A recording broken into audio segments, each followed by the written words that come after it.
On Sunday morning, Sue brought a brilliant word to us all as a church, and we were looking at the story of Hannah and her longing for a child. Of course, you find the story in the book of Samuel, 1 Samuel chapter 1, and so we really want to encourage you in your groups together to look at that chapter and to read it.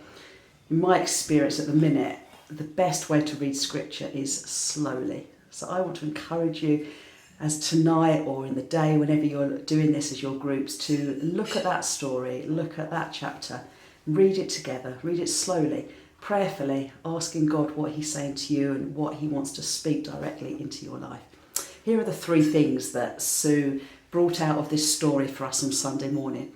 She spoke about how Hannah needed to overcome certain things in order for the promise and the longing that she was crying out to God for to be fulfilled. And Sue was really making it applicable to our lives in saying, actually, the enemy wants to come and steal from us and wants to stop us overcoming in certain areas. And there's things that we therefore have to overcome in order to gain the promise that God has for our lives. And so these are the three things that she spoke about Hannah needing to overcome. The first one was deep discouragement. You can read about it in this first chapter of Samuel, how Peninnah taunted Hannah. It says year after year. This went on a long time. And Sue reminded us that actually in our own lives we can face deep discouragement that goes on for a long time. And we need to overcome that discouragement because the enemy seeks to discourage us, to stop us being all that God has created us to be. So she spoke about needing to overcome deep discouragement. The second thing she said we need to overcome is the voice of compromise.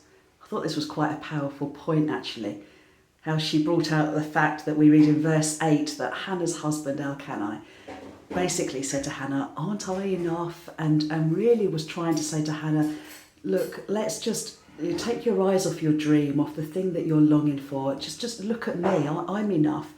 Well-meaning.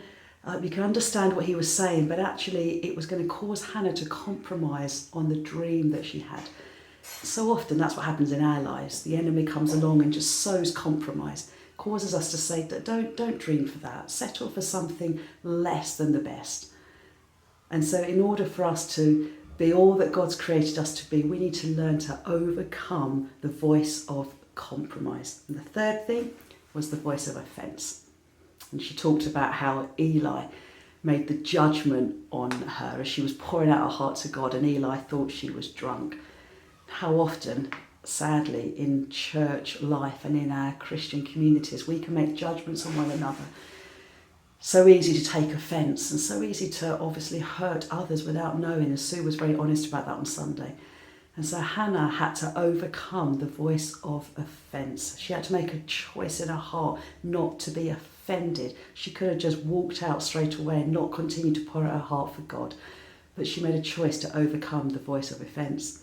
One of the verses that Sue read was in chapter 1, and Hannah said this, I'm not pouring out wine, I'm pouring out my heart to God. What a great line. Let's be people who pour out our heart to God. Of course, Sue finished her message by saying that Hannah was radiant when she left the temple that day. And that when we're in the presence of God, our lives are changed by him and we leave radiant. So take time tonight or in the day, whenever you're meeting in your groups, read through this story, reflect on Sue's points that she made, reflect on how they speak into our lives. Be honest with one another.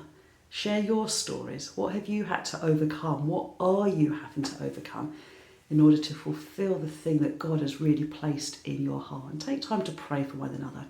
Just finally, as I draw this little video to an end, I want to take us back a couple of weeks to the sermon that Gareth preached as he looked at Paul's prayers. This was a great message. If you weren't there, go back and listen to it. He talked about the way that Paul prayed for the various churches that he loved and cared for, and really challenged us to think about how so often our prayers are often ones of wanting to rescue people out of situations, wanting maybe difficult circumstances to come to an end, wanting our lives to be protected and to be taken care of. And all of that is very human and understandable, but actually Paul rather than praying for difficult circumstances to end, he prays that in the midst of them we might grow in our knowledge of God and in our love for one another. On that Sunday morning, Gareth produced, I've got it here, it was a whole list of Paul's prayers all put together, and he titled it A Prayer for Growth. And as a church, we read this together. Your Connect leaders will have this prayer, and it will come out hopefully on your WhatsApp groups. And we want to encourage you in your Connect groups this week, read this prayer together. Read it slowly. Read it as a prayer for us as a church, for Harbour Church. And conclude your time together whenever you're meeting by praying very intentionally for us as a church community. So God bless you as you meet in your groups this week. Take time to reflect on the 2 Sundays, the messages we've heard. Read the scriptures together, pray together, be honest with one another, pray for each other, and have a great time. God bless you.